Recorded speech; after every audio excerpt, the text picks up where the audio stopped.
Assalamualaikum warahmatullahi wabarakatuh.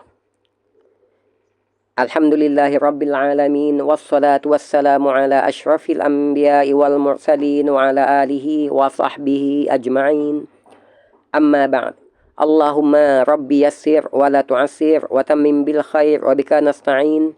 Rabbi zidna ilma warzuqna fahma. Ya Allah ya Tuhan kami, tambahilah bagi kami ilmu pengetahuan dan kurniakanlah kami kefahaman. Allahumma nawwir qulubana bitilawatil Qur'an. Ya Allah ya Tuhan kami, sinarilah hati-hati kami dengan cahaya pembacaan Al-Quran. Apa khabar para penonton channel YouTube Tahsin Qiu yang dirahmati Allah Subhanahu wa taala?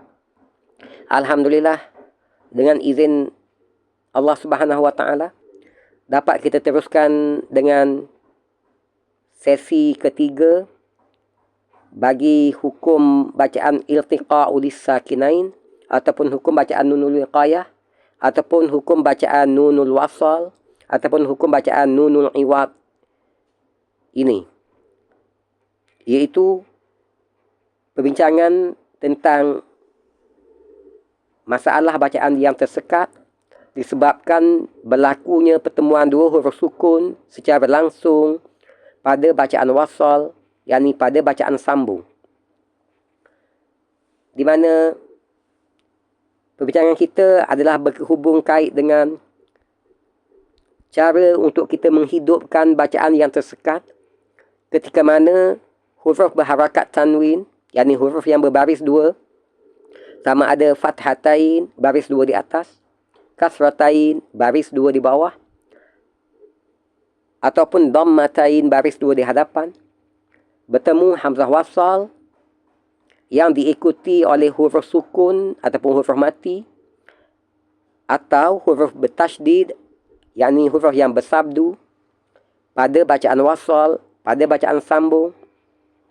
Dan ini adalah sesi ketiga daripada 5 sesi keseluruhannya, InsyaAllah.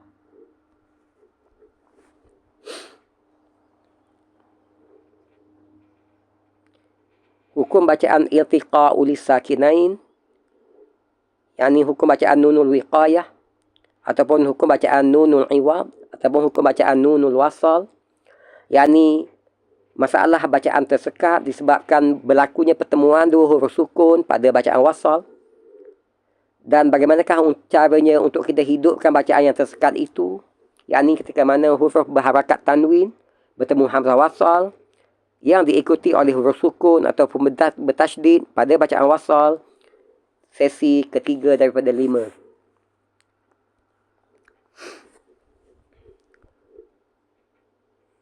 Ruang lingkup perbincangan terdapat 8 kesemuanya, dan pada sesi pertama dahulu kita telah pun menyelesaikan perbincangan tentang 3 bahagian pertama, iaitu nama-nama lain bagi hukum bacaan iltiqa'ul sakinain. Apakah yang kita fahami ataupun yang sepatutnya kita fahami dengan istilah tanwin, dan apakah yang kita fahami ataupun yang sepatutnya kita fahami dengan istilah hamzah wasal. Itu untuk sesi pertama dahulu. Kemudiannya pada sesi kedua kita telah pun membincangkan 3 bahagian yang berikutnya, iaitu cara menghidupkan bacaan yang tersekat disebabkan oleh pertemuan dua huruf sukun secara langsung pada bacaan wasal, pada bacaan sambung. Kekeliruan berkenaan cara membaca apabila dua huruf sukun bertemu pada bacaan wasal. Ketiganya, penjelasan berkenaan kaedah menghidupkan bacaan yang tersekat disebabkan oleh pertemuan dua huruf sukun pada bacaan wasal. Itu adalah untuk sesi yang kedua dahulu. Dan pada sesi kali ini, insyaAllah, kita akan bincangkan bahagian yang ketujuh daripada ruang lingkup perbincangan kita, iaitu sebahagian daripada senara 57 tempat di dalam Al-Quran yang mungkin melibatkan hukum bacaan iltiqa'ul sakinain, yakni hukum bacaan nunul wiqayah. Kita bahagian ini kepada 2 sesi disebabkan oleh ianya agak panjang. Dan pada sesi yang berikutnya, pada sesi yang keempat, kita akan bincangkan 22 tempat dalam Al-Quran yang mungkin melibatkan hukum bacaan iltiqa'us sakinain ini. Dan pada sesi kali ini kita akan bincangkan 35 tempat di dalam Al-Quran yang mungkin melibatkan hukum bacaan iltiqa'us sakinain ini. Saya katakan mungkin kerana di setengah tempat kita boleh memilih sama ada untuk kita membaca secara waqaf dan ibtidah, yakni kita waqafkan bacaan kita pada tanwin, pada baris 2, dan kita ibtidah, mulakan kembali bacaan setelah mengambil nafas baru dengan hamzah wasal. Dan pada sesi terakhir kita, yakni pada sesi kelima, insya-Allah kita akan bincangkan, kita akan paparkan halaman-halaman mushaf Al-Quranul Karim yang mungkin melibatkan hukum bacaan iltiqa'ul sakinain ataupun hukum bacaan nunul wiqayah ini. InsyaAllah kita mulakan sesi ketiga kita, insyaAllah. Sesi ketiga daripada 5, yakni ayat-ayat Al-Quran di dalam mushaf Al-Quranul Karim kita yang mungkin melibatkan hukum bacaan iltiqa'ul sakinain, yakni hukum bacaan nunul wiqayah, ataupun dikenali juga sebagai hukum bacaan nunul wasal dan hukum bacaan nunul iwad, yang berlaku di tengah ayat ataupun di tengah bacaan. Kesemuanya terdapat 35 tempat di dalam Al-Quran. Ayat-ayat yang mungkin melibatkan hukum bacaan iltiqa'ul sakinain ataupun nunul wiqayah yang berlaku di tengah ayat ataupun di tengah bacaan, yang mana kesemuanya terdapat 35 tempat di dalam Al-Quranul Karim. Okey, kita ke contoh yang pertama. InsyaAllah, sebelum kita teruskan perbincangan kita, saya rasa ada baiknya untuk saya contohkan cara mengeja ayat-ayat Al-Quran di dalam mushaf untuk manfaat sesiapa di kalangan kita yang belum mahir mengeja ayat-ayat Al-Quran. InsyaAllah saya akan pilih 1 ataupun 2 ayat di dalam perbincangan kita ini untuk saya contohkan cara mengejanya. Okay. Cara mengeja mushaf ayat-ayat Al-Quran menurut sistem Baghdadi, yakni sistem ejaan tahun 70-an, awal 80-an dahulu, adalah lebih kurang begini. Okey. Ketika mana hurufnya itu bersendirian, yakni tidak berkaitan dengan huruf sesudahnya, kita boleh mengejanya secara bersendirian. Tetapi apabila huruf itu berkaitan ejaannya dengan huruf sesudahnya, maka kita tidak lagi boleh mengejanya secara bersendirian, tetapi kita perlu mengejanya bersekali dengan huruf sesudahnya. Bagaimanakah untuk kita tahu sama ada kita boleh mengejanya secara bersendirian ataupun tidak, ataupun bagaimanakah kita dapat mengetahui sama ada huruf yang sedang kita eja itu berkaitan ataupun tidak dengan huruf sesudahnya? Caranya lebih kurang begini. Jika huruf itu, huruf sesudahnya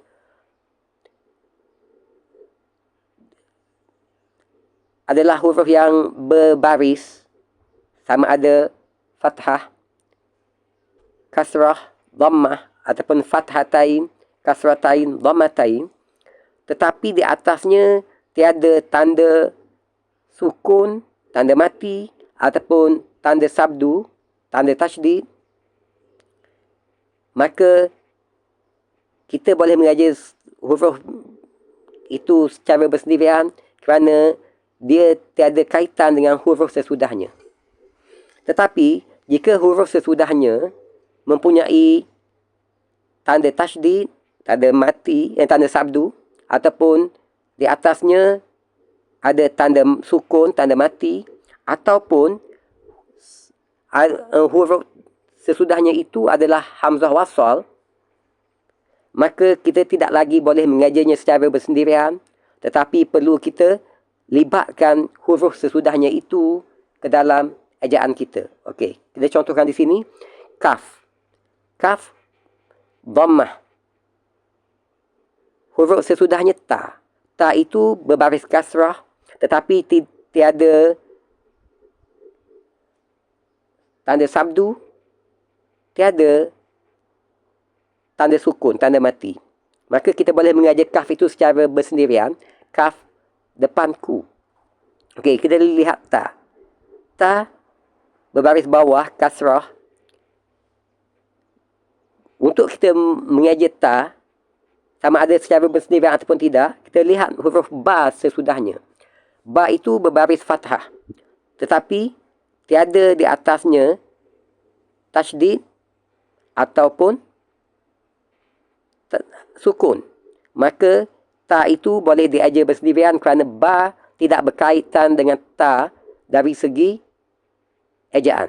Jadi kaf depan ku, ta bawah ti, kuti. Okey, ba, kita perhatikan huruf ba. Ba adalah fathah berbaris atas. Untuk kita mengajar ba sama ada secara bersendirian ataupun tidak, kita lihat huruf sesudahnya ain. Ain itu berbaris fathah, tetapi tiada di atasnya tasydid, tanda sabdu ataupun sukun, tanda mati. Maka ba boleh diajar bersendirian kerana secara ejaan ba itu tidak berkaitan dengan ain. Jadi cara mengajarnya begini. Kaf depan ku, ta bawah ti, ba atas ba, kutiba, ain atas a, lam atas la. Kita tidak boleh mengajar lam atas la kerana lam itu tidak boleh diajar bersendirian disebabkan sesudahnya huruf ya ada tanda sukun. Okey, jadi ajarannya kita kena libatkan ya. Lam, ya, mati atas lai, alai. Okey, kaf depan ku. Bolehkah kita mengajarnya secara bersendirian begitu? Tidak boleh. Disebabkan mim sesudahnya ada tanda sukun. Jadi, kita harus libatkan mim ke dalam ejaan. Kaf, mim, mati depan kum. Alaikum. Kaf depan ku, ta bawah ti, ba atas ba, kutiba, ain atas a, lam ya mati atas lai, kaf mim mati depan kum. Alaikum, kutiba alaikum. Okey, perhatikan seterusnya. Hamzah bawah i, zal atas za. Bolehkah kita mengajar zal atas za secara bersendirian? Tidak boleh, kerana sesudahnya ada huruf alif. Saya lupa beritahu tadi. Sesuatu huruf itu dikira berkaitan dari segi ejaannya dengan huruf sesudahnya apabila huruf sesudahnya adalah hamzah wasal atau huruf sesudahnya adalah huruf alif mad atau huruf sesudahnya mempunyai sama ada tanda sukun, tanda mati ataupun tanda tasydid, tanda sabdu. Okay. Dan dalam kes ini huruf zal tidak boleh diajar secara bersendirian disebabkan sesudah zal adalah huruf alif mat. Jadi, kita perlu libatkan alif mat itu dalam ejaan kita. Hamzah bawah i, zal alif atas za, dua harakat, mat asli ataupun mat tabi'i ataupun mat zati. Hamzah bawah i, zal alif atas za, dua harakat. Iza, ha atas ha, dad atas da, ra atas ra, hadara. Hamzah atas a, ha atas ha, dal atas da, kaf depan ku, mim depan mu. Bolehkah kita mengajar mim secara bersendirian begitu? Tidak boleh, kerana sesudahnya adalah huruf hamzah wasal. Apabila sesudah sesuatu huruf yang kita akan ajar itu terdapat hamzah wasal, kita tidak lagi boleh mengajarnya secara bersendirian, mim depan mu. Tetapi kita perlu cari huruf sesudah hamzah wasal itu sama ada huruf sukun ataupun tasydid, dan kita berhentikan ejaan kita pada huruf tasydid ataupun huruf yang sukun itu. Dan perlu diingat, panduan umum bagi hamzah wasal, apabila hamzah wasal itu dibaca secara wasal dengan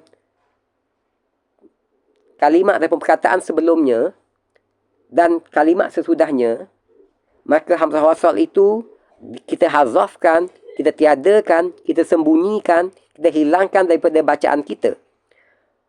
Untuk memudahkan ejaan, hamzah wasal itu kita tukarkan menjadi alif. Sebenarnya dia bukanlah alif, tapi dia adalah hamzah wasal.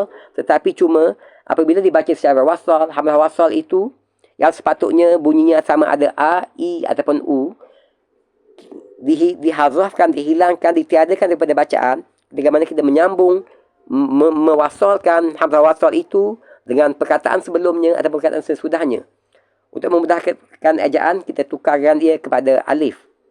Jadi di sini hamzah atas a, ha atas ha, dal atas da, kaf depanku, mim depanmu, kita tidak boleh mengajarnya secara bersendirian begitu. Kerana sesudahnya ada hamzah wasal. Bila kita jumpa hamzah wasal, kita mesti cari huruf sesudah hamzah wasal itu, sama ada huruf itu bertasydid ataupun bersabdu, ataupun huruf itu sukun ataupun mati, dan kita hentikan ejaan kita di situ. Saya contohkan di sini, mim depanmu tidak boleh kerana sesudahnya ada hamzah wasal. Kita cuba lihat sesudah hamzah wasal itu apakah hurufnya? Lam. Lam itu adakah mempunyai tanda sabdu? Tidak. Apakah tanda yang ada? Sukun. Maka kita telah jumpa apa yang kita cari, iaitu huruf yang bersukun ataupun huruf yang bertasydid sesudah hamzah wasal. Jadi kita hentikan ejaan kita di situ. Mim, alif, lam, mati depan mul. Hamzah wasal hilang daripada ejaan, hilang daripada bacaan, hilang daripada sebutan. Kita hafzahkan, kita tiadakan daripada bacaan kita pada bacaan sambung dengan perkataan sebelumnya dan sesudahnya. Maka kita tukarkan dia kepada alif untuk memudahkan ejaan. Mim, alif, lam, mati depan mul. Ahadakumul. Mim atas ma. Bolehkah kita mengajarkan secara bersendirian begitu? Tidak boleh. Kerana sesudahnya ada huruf waw sukun. Jadi kita perlu libatkan waw sukun itu ke dalam ejaan. Mim waw mati atas mau. Tal depan tu. Al mautu. Ahadakumul mautu. Hamzah bawah i, bolehkah kita mengajar secara bersendirian begitu? Tidak boleh. Kerana sesudahnya adalah huruf nun sukun. Tetapi bukankah tiada tanda sukun di atas nun itu? Betul. Tanda sukun tidak diletakkan di atas nun itu kerana terdapat 3 cara dalam Al-Quran, dalam mushaf Al-Quranul Karim kita untuk menunjukkan, untuk mewakili tanda sukun. Pertama, tanda sukun diletakkan di atas huruf. Itu menunjukkan hukum bacaan bagi huruf tersebut adalah izhar halqi. Jika ada tanda sukun di atasnya, ia adalah untuk bacaan izhar halqi. Jika tiada tanda sukun di atasnya, seperti dalam contoh ini, nun sukun tetapi tiada tanda sukun di atasnya, ia adalah cara tulisan untuk hukum bacaan sama ada idgham bila gunnah ataupun idgham ma'al gunnah ataupun ikhfa hakiki. Dan jika di atas huruf itu terdapat, jika di atas huruf sukun itu terdapat tanda mim kecil bagi menggantikan tanda sukun, itu menunjukkan hukum bacaan itu dikhususkan untuk hukum bacaan iqlab. Okey, begitu lebih kurang penjelasannya. Jadi dalam kes ini, nun sukun itu tetapi tiada tanda sukun di atasnya, berarti ia adalah untuk hukum bacaan sama ada idgham ma'al gunnah, idgham bila gunnah ataupun ikhfa hakiki. Bagaimanakah kita untuk menentukan apakah hukum bacaan yang sepatutnya? Kita perhatikan huruf sesudahnya. Apakah ia huruf untuk idgham ma'al gunnah, ataupun adakah ia hukum untuk bacaan idgham bila gunnah, iaitu lam dan ra, ataupun adakah ia huruf untuk hukum bacaan idgham ma'al gunnah, iaitu mim ataupun nun. Kita perhatikan, jika sesudah nun sukun yang kosong saja di atasnya, yang tiada tanda sukun ataupun tiada mim kecil di atasnya, itu jika sesudahnya huruf yang bukan lam ataupun bukan ra, bukan mim dan bukan nun, secara automatik ia adalah untuk hukum bacaan ikhfa hakiki. Jadi di sini cara ejaannya begini: hamzah nun mati bawah in. Kita akan praktikkan pada bacaan bagaimana untuk membacanya secara hukum bacaan ikhfa hakiki, disebabkan sesudahnya adalah huruf ta. Huruf ta adalah salah satu daripada huruf ikhfa hakiki. Hamzah nun bawah in, ta atas ta, ra atas ra, kaf atas ka, taraka. Kha atas kha. Bolehkah kita mengajarnya secara bersendirian begitu? Tidak boleh, kerana sesudahnya adalah huruf yang bertanda sukun ataupun huruf sukun. Ya sukun. Maka cara ajaannya begini: khaf ya atas khai. Ya itu adalah ya lin. Khai. Ra atas ra. Okey, kita perhatikan, ini adalah sesudah kita sesuaikan dengan cara bacaan iltiqa ulis sakinain ataupun nun wiqayah, iaitu kita telah tukarkan ra alif 2 di atas raun fathatain tersebut, kita telah tukarkan kepada ra atas ra nun bawah ni, kerana nun kasrah ini sebenarnya nun sukun sebenarnya tersirat pada baris kedua tanwin. Contohnya di sini, ra alif 2 di atas raun, dari segi bunyi sebutannya datangnya daripada ra nun mati atas raun. Terdapat nun sukun yang tersirat, terlindung, tersembunyi pada baris kedua fathatain ataupun huruf tanwin tersebut. Lalu untuk menghidupkan bacaan, kita letakkan baris bawah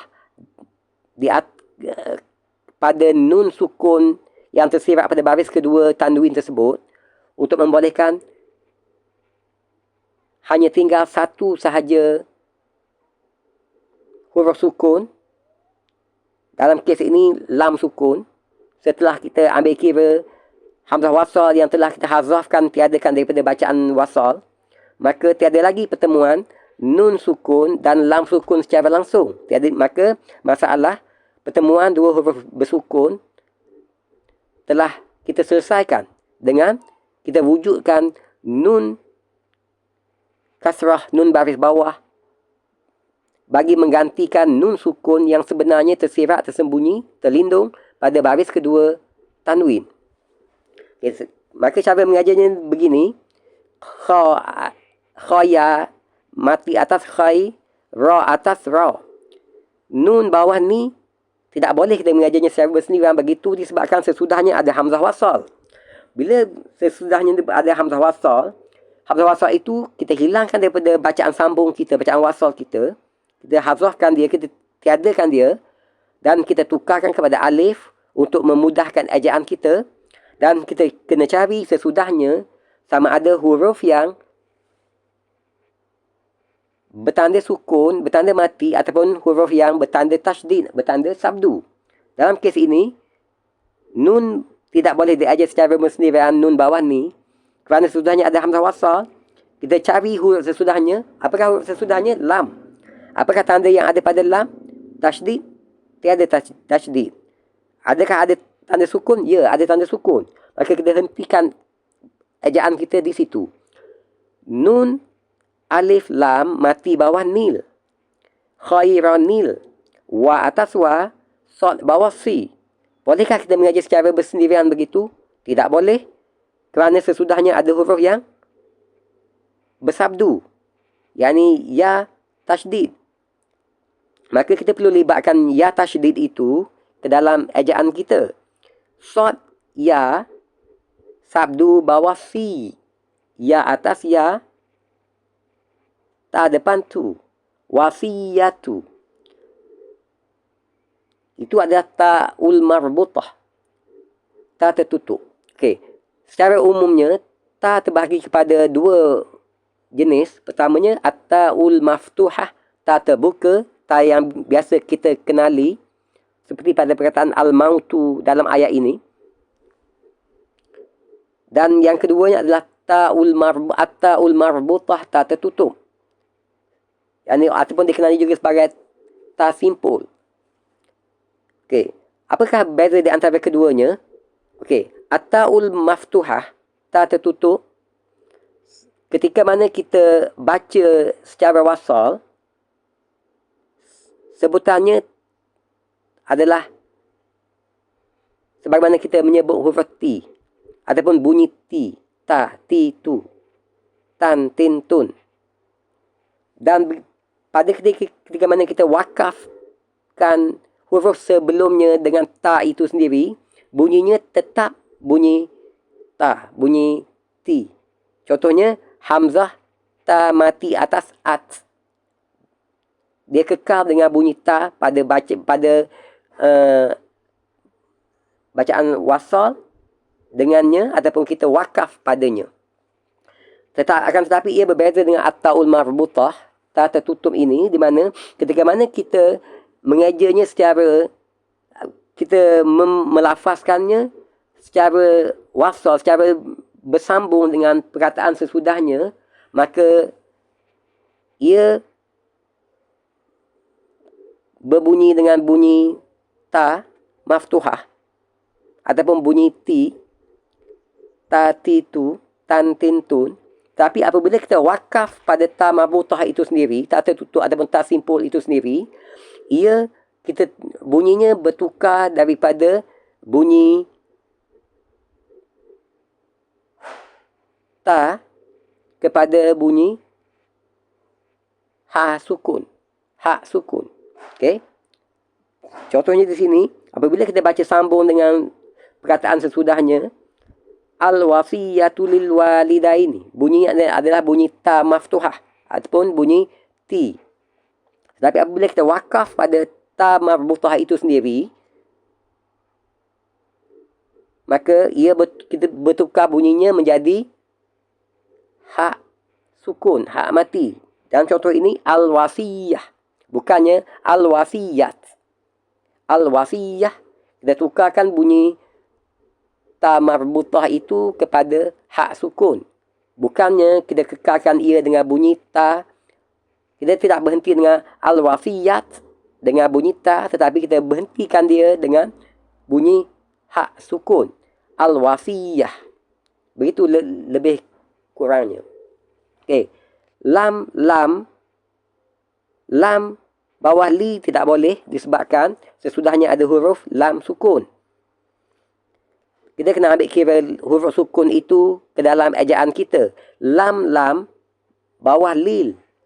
Waw alif atas wa, dua harakat. Di situ ada alif al-khanjariyah ataupun alif kecil, yang mana ia adalah alif mat sebenarnya, tetapi ditulis secara alif kecil untuk meringkaskan penulisan. Maka ejaannya kita perlu libatkan huruf alif itu dalam ejaan kita. Waw alif atas wa, dua harakat di situ. Lam bawah li, dal atas da. Tidak boleh mengajarnya secara bersendirian begitu, disebabkan sesudahnya ada ya sukun, ada huruf sukun. Kita perlu libatkan ya sukun itu ke dalam ejaan kita. Dal ya mati atas dai, nun bawah ni, dai ni. Bila kita wakaf pada nun, maka nun itu kita jadikan dia sukun, dan kita boleh membacanya begini, lil walidaini menjadi lil walidain. Kita wakafkan. Apabila kita wakafkan pada nun, kasrah itu ia bertukar dari segi sebutannya menjadi sebutan untuk nun sukun. Okey. Saya contohkan ejaannya secara sekaligus, insya-Allah. Kaf depan ku, ta bawah ti, ba atas ba, kutiba. Ain atas a, lam ya, mati atas lai, kaf min depan ku, alaikum, hamzah bawah i, zal alif atas za, iza, ha atas ha, dad atas da, ra atas ra, hadara, hamzah atas a, ha atas ha, dal atas da, kaf depan ku, mim alif lam, mati depan mul, ahadakumul,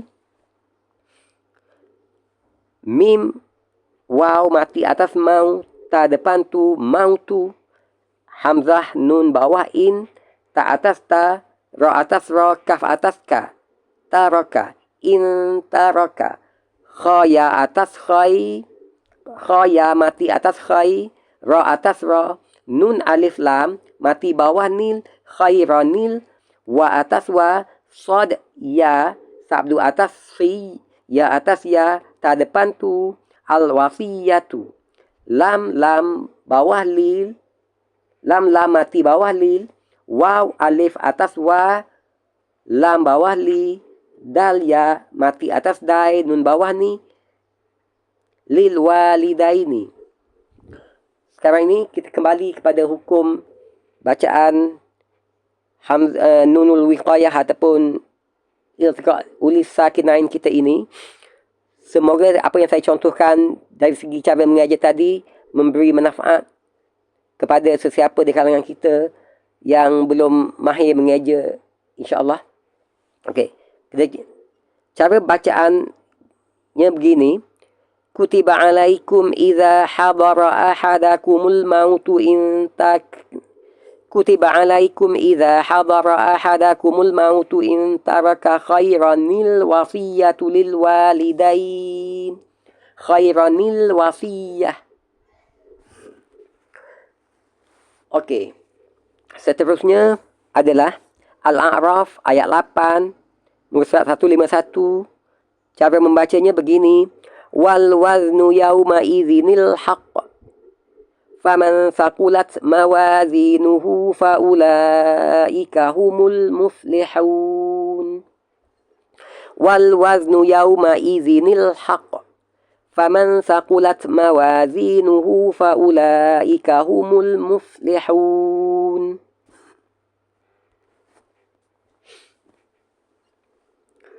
Okey, Al-A'raf ayat 158 daripada muka surat 170 Mushaf Al-Quranul Karim kita. Cara membacanya begini. Qul ya ayyuhan nasu inni rasulullahi ilaikum jami'anilladzi lahu mulkus samawat.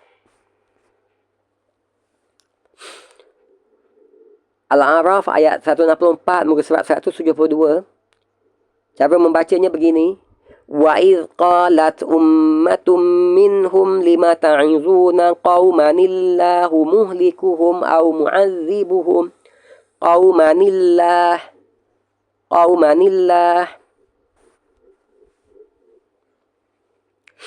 Al-A'raf ayat 177 muka surat 173. Sa'a masalanil qaumul ladzina kazzabu biayatina wa anfusahum kanu yazlimun. Masalanil qaumul.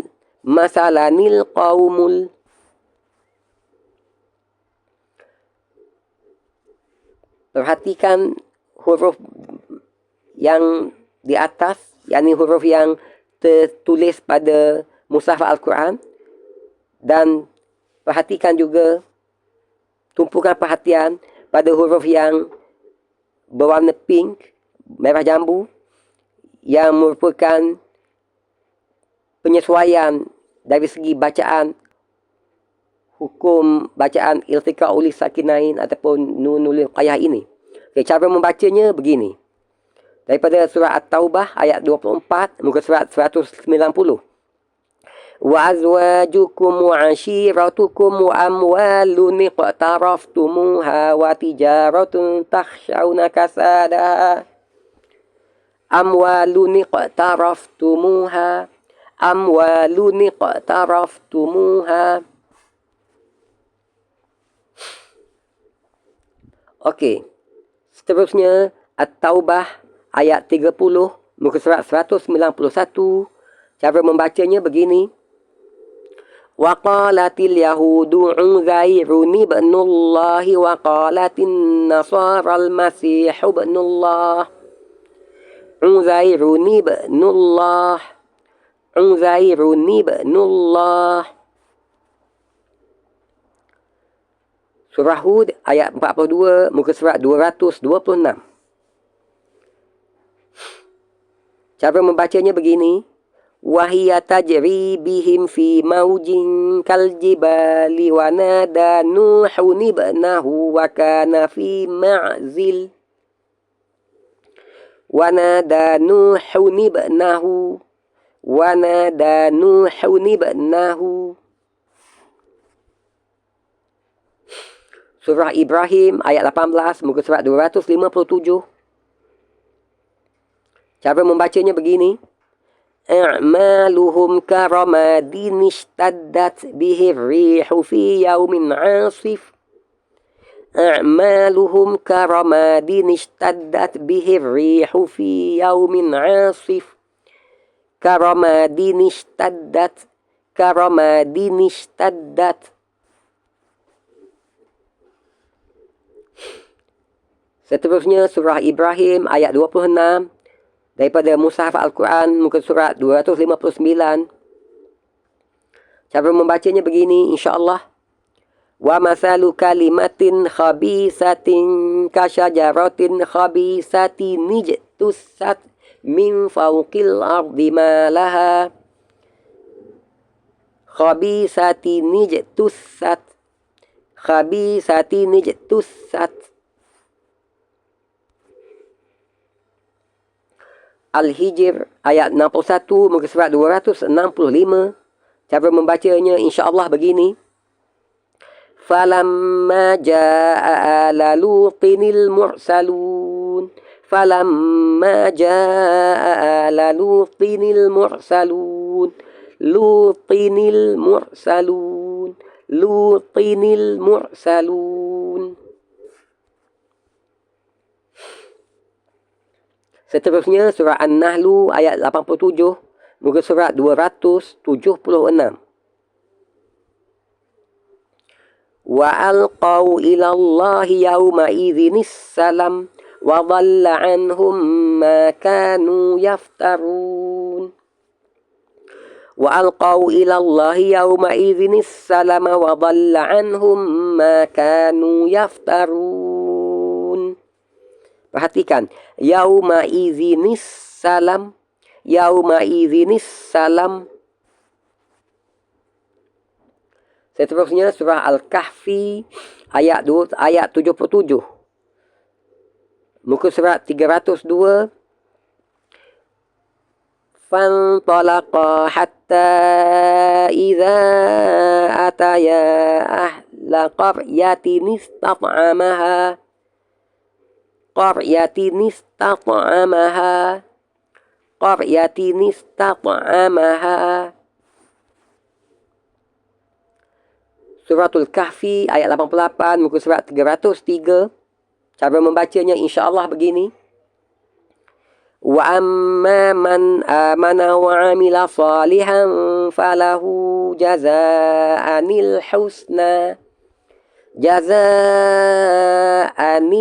husna. Jazaa'anil husna. Seterusnya Maryam ayat 7 muka surat 305.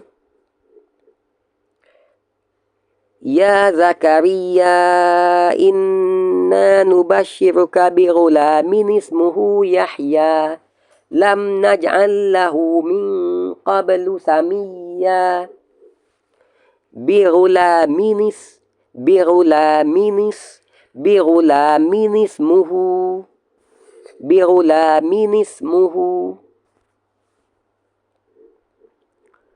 Maryam ayat 61 muka surat 309. Jannati adnin allati wa'ada ar-rahmanu ibadahu bil ghaibi innahu kana wa'duhu ma'tiya. Jannati adnin allati.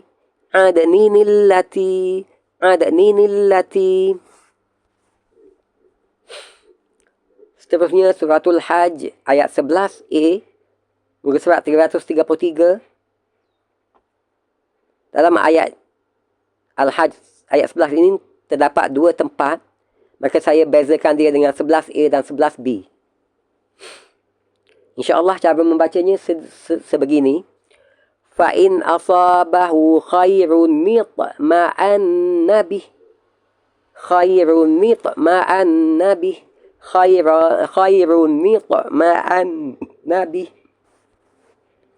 Seterusnya Al-Hajj 11b muka surat 333. Saya contohkan cara membacanya di sini. Wa in asabathu fitnatun inqalaba ala wajhihi khasirad dunya wal akhirah. وَإِنْ أَصَابَتْهُ فِتْنَةٌ انقَلَبَ عَلَى وَجْهِهِ خَسِرَ الدُّنْيَا وَالْآخِرَةَ فِتْنَةٌ انقَلَبَ. Seterusnya suratul Hajj ayat 25 muka surat 335. Sabilillahi wal masjidil haramil ladzi ja'alnahu lin-nasi sawa'anil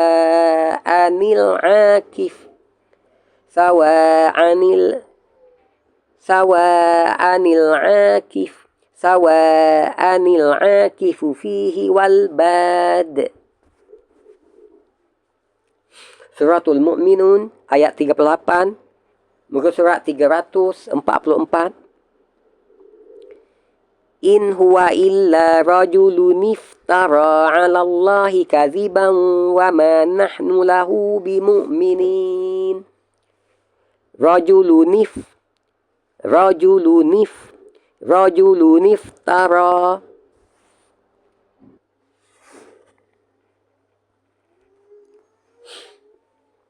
Seterusnya adalah surah An-Nur ayat 35 daripada muka surat 354.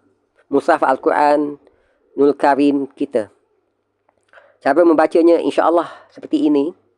Masalu nurihi kamishkatin fiha misbahunil misbahu fi zujajah. Perhatikan. Misbahunil misbah.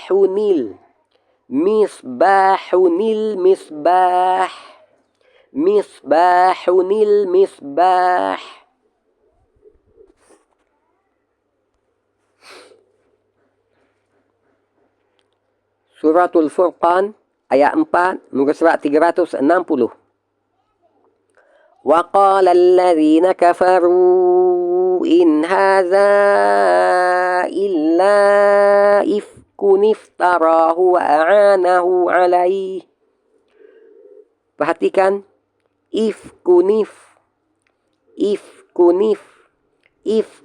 tarah.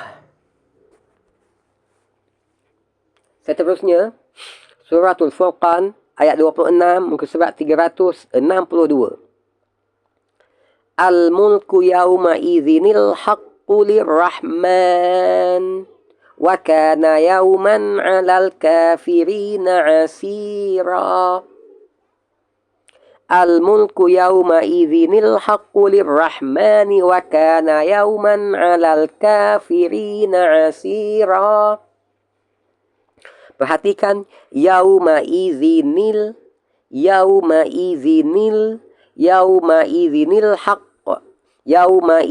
haqqu lirrahman.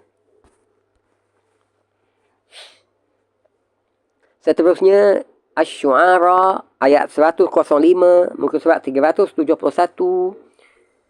Kazzabat qaumu Nuhinil mursalin. Kazzabat qaumu Nuhinil mursalin. Perhatikan. Nuhinil mursalin. Nuhinil mursalin.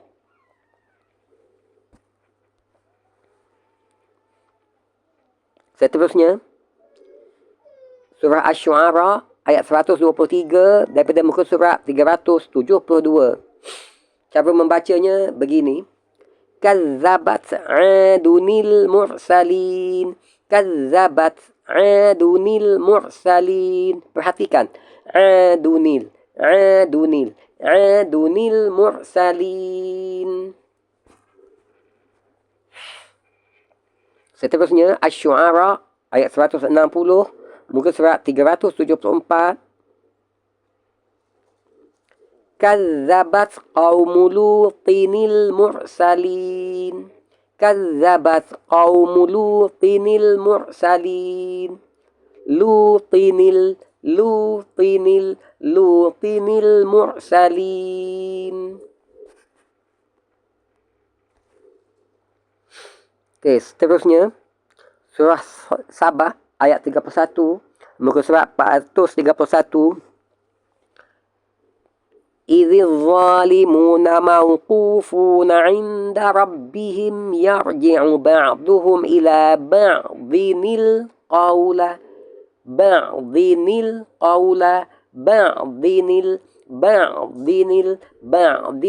qawl. As-Saffat ayat 6 muka surat 446.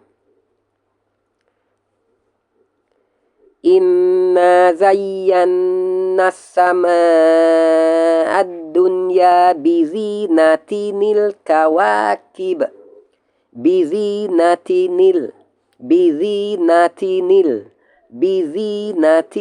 kawakib.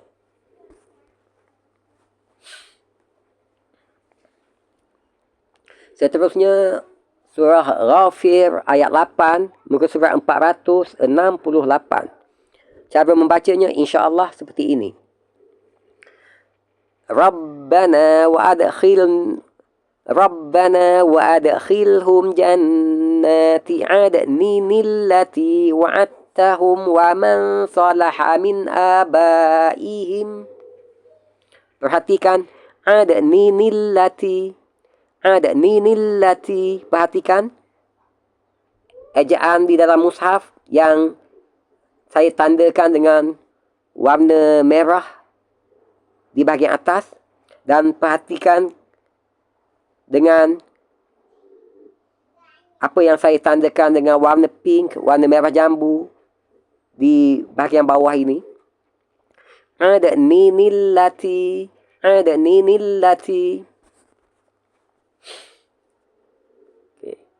Suratul Jasiyah ayat 9 muka surat 499. Cara membacanya insya-Allah seperti ini. Wa idza 'alima min ayatina syai'an ittakhadhaha huzwa. Wa idza 'alima min ayatina syai'an ittakhadhaha huzwa. Syai'an ittakhadhaha. An-Najm ayat 50 muka surat 528. Insya-Allah begini cara bacaannya. Wa annahu ahlaka adanil ula. Wa annahu ahlaka adanil ula. Adanil ula. Suratul Hadid ayat 27 muka surat 541. Begini cara bacaannya. ra'fatan wa rahmatan wa rahbaniyatan ibtada'uha ma katabnaha alaihim.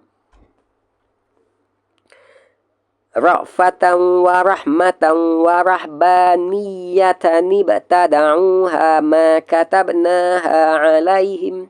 Perhatikan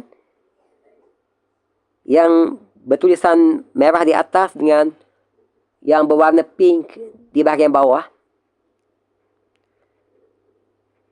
Warahbaniyatanib, warahbaniyatanib, warahbaniyatanib tada'uha.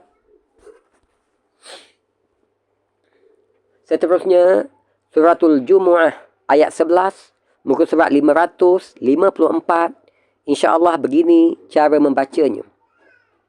Dan seperti biasa, perhatikan apa yang tertulis di dalam mushaf yang saya warnakan dengan warna merah di atas, dan apa yang telah kita sesuaikan dengan hukum bacaan iltiqa'ul sakinain yang saya warnakan dengan warna merah, dengan warna pink, warna merah jambu di bahagian bawah.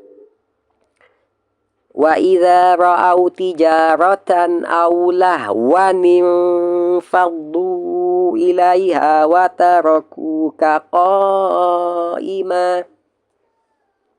Wa idza ra'au tijaratan aw lahwan faddu ilaiha wa tarakuka qa'ima.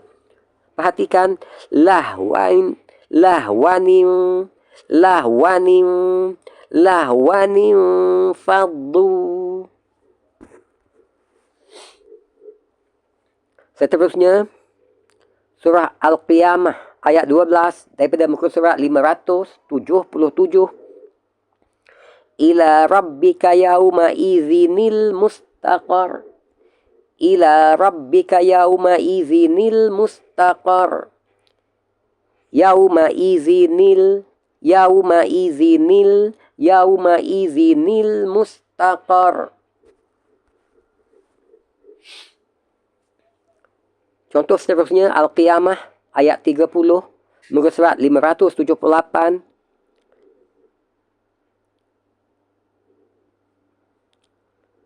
Ila rabbika yauma izinil masaq. Ila rabbika yauma izinil masaq.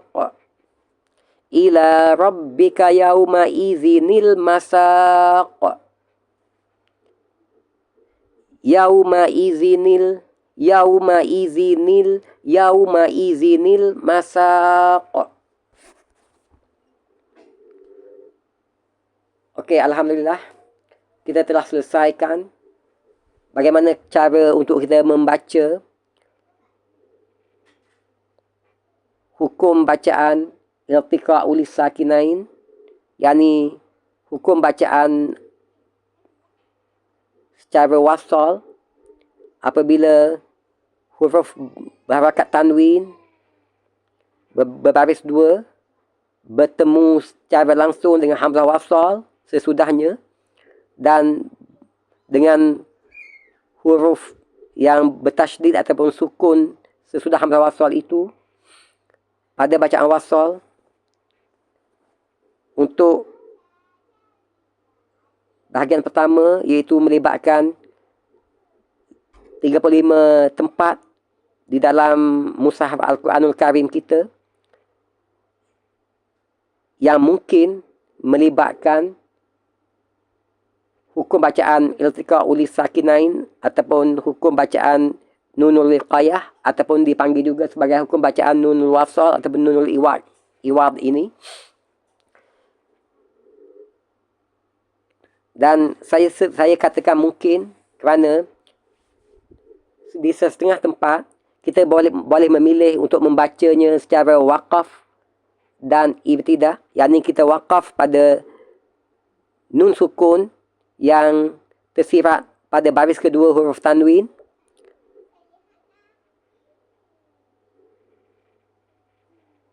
dan kita ibtidah setelah mengambil nafas baru dengan hamzah wasal dengan kaedah bagaimana untuk kita meletakkan baris pada hamzah wasal apabila kita ibtidak dengannya. Alhamdulillah, semoga perkongsian ini bermanfaat untuk kita semua, yang mana insya-Allah dengan izin dan limpah kurnia Allah akan tingkatkan sedikit sebanyak kualiti bacaan kita kepada yang lebih sempurna, tartilnya dan tajwidnya, cara sebutannya dari segi makhraj hurufnya dan sifat hurufnya. Semoga kita dapat membaca Al-Quran sesudah ini dengan bacaan yang lebih baik dari masa ke semasa. Dan semoga Al-Quran yang kita baca, yang kita fahami maknanya, yang kita pelajari tafsirnya itu, yang kita praktikkan ia, kita tunaikan tanggungjawab kita terhadap Al-Quran, dan kita tunaikan hak-hak Al-Quran ke atas kita itu, akan memberi manfaat kepada kita dengan izin Allah, dengan kurnia Allah. Yang mana Al-Quran itu insya-Allah Allah akan jadikan sebagai saksi pembela bagi kita di hari penghisaban nanti. Dan harap-harapnya kita mohon kepada Allah, janganlah sampai Al-Quran itu menjadi saksi pendakwa atas kita, disebabkan oleh kealpaan, kelalaian, kecuaian kita terhadapnya dalam menunaikan hak dan tanggungjawab Al-Quran ke atas hak dan tuntutan Al-Quran ke atas kita, dan tanggungjawab kita terhadap Al-Quran itu yang mana boleh menyebabkan kita tercebur ke dalam api neraka Allah. Na'udzubillah min zalik, kita mohon perlindungan dengan Allah. Saya sudahi tasbih kifarah ini, saya sudahi sesi kali ini dengan tasbih kifarah dan surah Wal Asri. Wabillahi taufiq wal hidayah. Wassalamualaikum warahmatullahi wabarakatuh. Sehingga bertemu lagi di sesi-sesi perkongsian yang berikutnya di dalam bahagian tahsinul Quran dan tajwidul Quran kita, insya-Allah. Sehingga bertemu lagi di sesi seterusnya jika diizinkan Allah dipanjangkan usia, insya-Allah. Assalamualaikum warahmatullahi wabarakatuh.